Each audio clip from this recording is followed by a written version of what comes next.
Yes, dosto, this is Faisal here. Today, yesterday we talk about simile and alliteration, and now we will discuss the new topic of figure of speech, name metaphor. Metaphor जो होता है दोस्तों, इसको हिंदी में बोला जाता है रूपक। ये क्या होता है दोस्तों, इसके बारे में देखते हैं। चलो, the word metaphor is derive from the Greek word metaphor which means caring over. इसका मतलब क्या होता है दोस्तों, ये ग्रीक वर्ड से निकाला गया है, मेटाफोर से, और इसका मतलब होता है हमारे पास में क्या होता है, केयरिंग ओवर। ओके, जैसे हमारे पास में इसके अंदर दूसरा क्या है हमारे पास में, only comparison between two element और two object of different origin और different species without using any introductory word. बिना किसी इंट्रोडक्टरी वर्ड के अगर हमारे पास में कंपैरिजन किया जाता है टू एलिमेंट्स और टू ऑब्जेक्ट के बीच में जो अलग अलग डिफरेंट ओरिजिन से हो, तो वहां पर मेटाफर का यूज लिया जाता है। दोस्तों, कल हमने डिस्कस किया था कि मेटाफर जो होता है, सिमिली जो होता है, उसके अंदर इंट्रोडक्टरी वर्ड का यूज किया जाता है, जबकि मेटाफर के अंदर क्या किया जाता है मेरे दोस्तों, इंट्रोडक्टरी वर्ड का यूज नहीं किया जाता है। कल हमने इंट्रोडक्टरी वर्ड के बारे में डिस्कस किया था, क्या होता है इंट्रोडक्टरी वर्ड। अगर आपने नहीं देखा है तो आप पिछली वीडियोस के अंदर प्लेलिस्ट बना रखी है, उस वीडियोस के अंदर जाकर के देख सकते हैं। तीसरा क्या है दोस्तों, metaphor is a common figure of speech that makes a comparison by indirectly relating one thing to another unrelated thing. ये जो होता है दोस्तों, क्या होता है हमारे पास में, कोई भी अनरिलेटेड थिंग होती है उसको जोड़ने का काम करता है, हमारे पास में रिलेटेड करने का काम करता है, इनडायरेक्ट वे के अंदर उसको जोड़ने का काम करता है। जैसे एग्जांपल लेते हैं, all religions arts and science, मतलब ऑल रिलीजन्स मतलब सारे जो धर्म होते हैं हमारे पास में, arts and science are branches of a same tree. ये सब एक ही ट्री के ब्रांचेस है। तो दोस्तों, इसके अंदर कोई भी इंट्रोडक्टरी वर्ड का यूज नहीं किया गया है, बस इसके अंदर ट्रीज जो होता है वो उसके बारे में बताया गया है। ट्रीज जो होता है हमारे पास में, उसको लेते हुए हमारे पास में रिलीजन यानी आर्ट्स और साइंस के बारे में हमको बता रखा है। तो दोस्तों, ये होता है हमारे पास में, मैंने यहाँ पर एक ट्री भी बना रखा है, इससे आप समझ सकते हो कि इस तरीके से हमारे पास में ये मेटाफर का यूज किया जाता है। तो ट्री कोई रिलेटेड थिंग नहीं है हमारे पास में आर्ट्स और साइंस से, फिर भी उसका यूज लिया जाता है without using any introductory word, कोई भी इंट्रोडक्टरी वर्ड के बिना यूज किए। तो जिसका एग्जांपल हमारे पास में ये दिया था, हमारे पास में आइंस्टीन का कोट है हमारे पास में, तो मैंने इसके नीचे लिख भी दिया था। इसका एक और example, my mom is a teddy bear. तो यहां पर दोस्तों क्या हो जाएगा हमारे पास में, ये अनरिलेटेड थिंग है, बिकॉज टेडी बियर तो क्या होता है हमारे पास में, अनरिलेटेड थिंग होता है, लेकिन मॉम का कंपैरिजन किया है हमारे पास में, तो दो ऑब्जेक्ट्स हमारे पास में, उनका कंपैरिजन किया है टेडी बियर से, तो इसके कारण यहां पर क्या आ गया दोस्तों, मेटाफर का यूज किया गया और कोई भी इंट्रोडक्टरी वर्ड का यूज नहीं किया गया। अगला example, Akash fought like a lion. तो दोस्तों यहां पर लाइक आ गया दोस्तों। तो लाइक क्या होता है, कल हमने डिस्कस किया था, इंट्रोडक्टरी वर्ड होता है, मैंने अलग से भी लिखा था इसको नीचे। तो इंट्रोडक्टरी वर्ड होता है, तो यहां पर क्या होगा दोस्तों, सिमिली होगा। अगर यही हमारे पास में कोटेशन इस तरीके से हो, Akash was a lion in a fight, तो यहां पर क्या आ जाएगा दोस्तों, हमारे पास में कोई भी इंट्रोडक्टरी वर्ड यूज नहीं है, तो यहां पर क्या आ जाएगा, मेटाफर आ जाएगा। तो दोस्तों ये है मेटाफर, कोई भी इंट्रोडक्टरी वर्ड। बस जनरल डिफरेंस मैं बता देता हूं आपको, सिमिली और मेटाफर के बीच में यही है, अगर दोनों कंपैरिजन किया गया है टू एलिमेंट और टू ऑब्जेक्ट के बीच में, अगर इंट्रोडक्टरी वर्ड का यूज करते हुए कंपैरिजन करते हैं तो हमारे पास में सिमिली आता है। अगर इंट्रोडक्टरी वर्ड का यूज करते हुए कंपैरिजन नहीं करते हैं तो दोस्तों हमारे पास इंट्रोडक्टरी वर्ड का यूज नहीं करते हुए कंपैरिजन करते हैं तो हमारे पास में मेटाफर आता है। बस जनरल हमको देखना है, अगर कंपैरिजन किया हुआ, पहले हमको ये देखना कंपैरिजन किया हुआ है, तो कंपैरिजन किया हुआ ठीक है, फिर हमको इंट्रोडक्टरी वर्ड देखना है। इंट्रोडक्टरी वर्ड है तो सिमिली, इंट्रोडक्टरी वर्ड है तो सिमिली, नहीं है तो हमारे पास में मेटाफर होगा।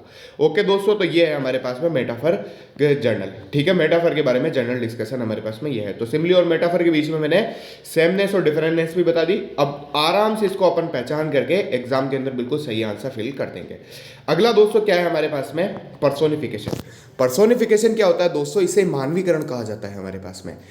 जैसे ह्यूमन क्वालिटी देना, कोई भी चीज़ होती है हमारे पास में, जैसे ह्यूमन सांस लेता है, देखता है, तो ये ह्यूमन क्वालिटी होती है। तो अगर हम किसी थिंग को क्या देते हैं, हमारे पास में ह्यूमन क्वालिटी देते हैं। जैसे इसकी डेफिनेशन पढ़ते हैं, इन this figure of speech a non living thing और ए एब्स्ट्रैक्ट थिंग। हमारे पास में अमूर्त कोई चीज़ है हमारे पास में, हमने साइकोलॉजी के अंदर भी इसके बारे में डिस्कस किया है अमूर्त के बारे में। अगर आपने नहीं पढ़ा है तो अगला हम नेक्स्ट सेशन हम साइकोलॉजी का ही स्टार्ट करेंगे और साइकोलॉजी हम यहाँ पर पढ़ेंगे, ये इंग्लिश जैसे ही कंप्लीट होने के बाद में। तो साइकोलॉजी जो होता है हमारे पास में, इसके अंदर हम डिस्कस करेंगे एब्स्ट्रैक्ट थिंग्स क्या होती है हमारे पास में, अमूर्त चीजें जो होती है वो क्या होती है। तो नॉन लिविंग थिंग जनरल बस यही समझ लो, एब्स्ट्रैक्ट थिंग से अमूर्त चिंतन जो होता है वो क्या होता है, अमूर्त थिंग जो होती है वो क्या होती है हमारे पास में, नॉन लिविंग थिंग होती है। तो in this figure of speech, a non-living thing or a abstract things or a lifeless things is presented in action which can done by human। ऐसे एक्शन के अंदर प्रेजेंट होता है जो ह्यूमन के द्वारा किया जाता है। तो यही क्या होता है हमारे पास में, अमूर्त होता है। ठीक है, यही क्या होता है हमारे पास में, इसे ही क्या कहा जाता है, पर्सोनिफिकेशन कहा जाता है। जैसे एग्जाम्पल कुछ हिंदी के अंदर भी लिख रखा है मैंने, जैसे किसी निर्जीव या बेजान को कोई पद दे दिया जाए हमारे पास में, पहला तो ये। दूसरा, जब किसी निर्जीव या बेजान को कोई ऐसा विशेषण दे दिया जाए जिसका संबंध हमारे पास में शरीर से हो।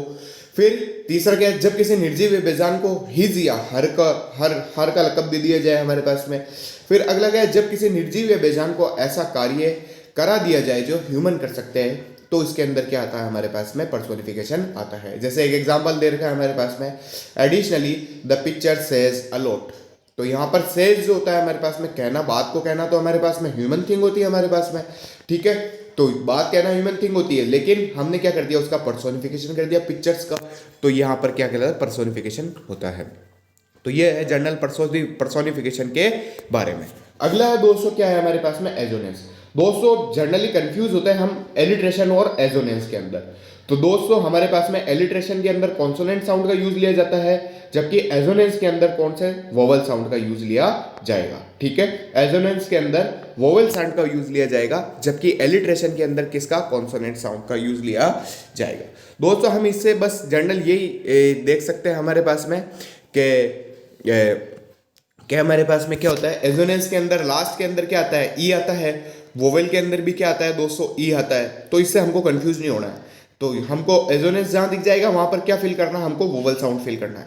और हमको एलिट्रेशन जहां दिख जाएगा वहां पर कौन सा, कॉन्सोनेंट फील करना है। तो ये मैंने जनरल रिलेटेड थिंग बता दी आपको, ताकि आप कंफ्यूज नहीं हो कि एजोनेंस और एलिट्रेशन के अंदर। मैं भी दोस्तों क्वेश्चन सॉल्व करता था जब बहुत कंफ्यूज होता था इन दोनों के अंदर, तो इस कारण मैंने भी यहाँ पर क्या बनाई दोस्तों, रिलेटेड थिंग बना दी। तो ओके दोस्तों, एजोनेंस के बारे में डिस्कस करते हैं। एजोनेंस जो होता है वो क्या होता है हमारे पास में, स्वर साम्य बोला जाता है। In this figure of speech, two और more than two words which produce or give same vowel sound are arranged in a statement or in a line nearby, far by। ये मैंने नहीं लिखा है, बाकी ऐसे लिखा हुआ होता है। तो यहाँ पर वोवल साउंड होता है हमारे पास में, टू और more than two which produce and give same vowel sound हमारे पास में, टू एंड।